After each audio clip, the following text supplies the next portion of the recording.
broadband into rural America and other underserved areas, clean water, wastewater, all of the things that have enormous needs. The American Society of Civil Engineers says it's in the trillions, the deficit we have. We're talking about a couple $2 billion. For some reason, maybe it was lack of confidence on his part that he really couldn't match the greatness of the challenge that we have. Wasn't really respectful of the reason of the Congress and the White House working together. He just took a pass, and it just makes me wonder why he did that. In any event, I pray for the President of the United States, and I pray for the United States of America. I'm pleased to yield now to the distinguished Democratic leader of the Senate, Mr. Schumer. Well, thank you, Speaker Pelosi, and to watch what happened in the White House would make your jaw drop. We Democrats believe in infrastructure. We believe our roads and bridges need repair. We believe that rural America, as well as inner-city America, needs broadband. We believe that to bring clean, new energy around the country, we need a power grid, modernized and updated. We believe in modernizing our transportation fleet with electric cars. We believe in all these things. And so, despite signals in the previous few weeks that he might not be serious, we went forward. We came here very seriously. The President asked in his letter last night, where would Democrats spend the money on infrastructure? I was prepared to give him a 35-page plan detailing this in all the areas I mentioned and more that had the broad support of Senate and House Democrats. We are interested in doing infrastructure. It's clear the President isn't.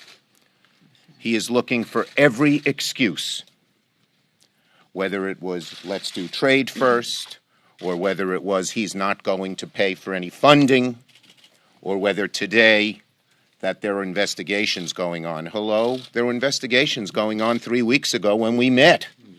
And he still met with us.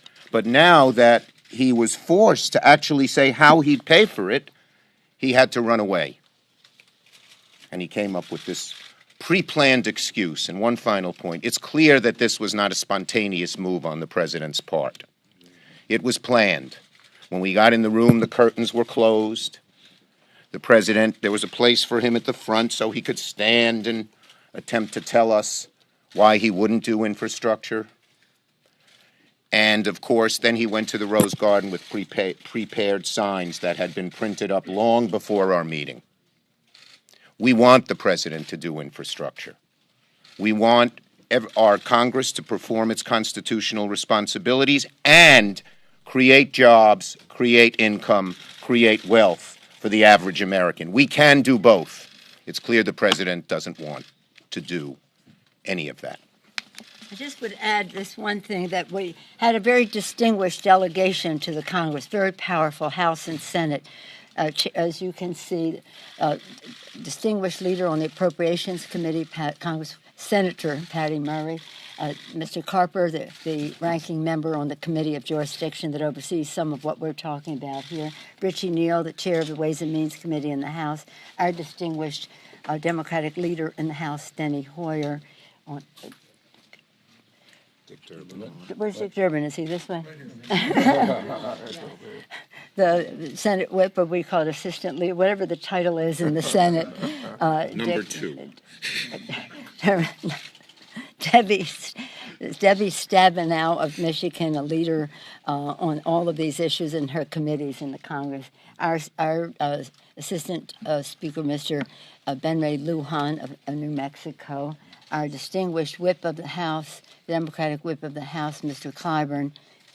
The chair of the, I love saying chair, the chair of the Transportation Infrastructure Committee, appropriate to this discussion, Mr. DeFazio, and the top Democrat on the Finance Committee in the United States Senate, Ron Wyden. So we came with heft, with commitment, with knowledge, with which hoped with a shared vision of creating this great jobs initiative for our country.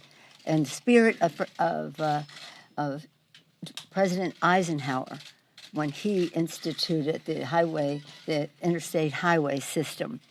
It was important for jobs and mobility. It was a national security initiative, and it was bipartisan. Lyndon Johnson and Sam Rayburn in the House and Senate, the President of the United States, Dwight Eisenhower, we had hoped that we could do something comparable. Unfortunately, the President isn't ready for that. Thank you all very much. Pelosi,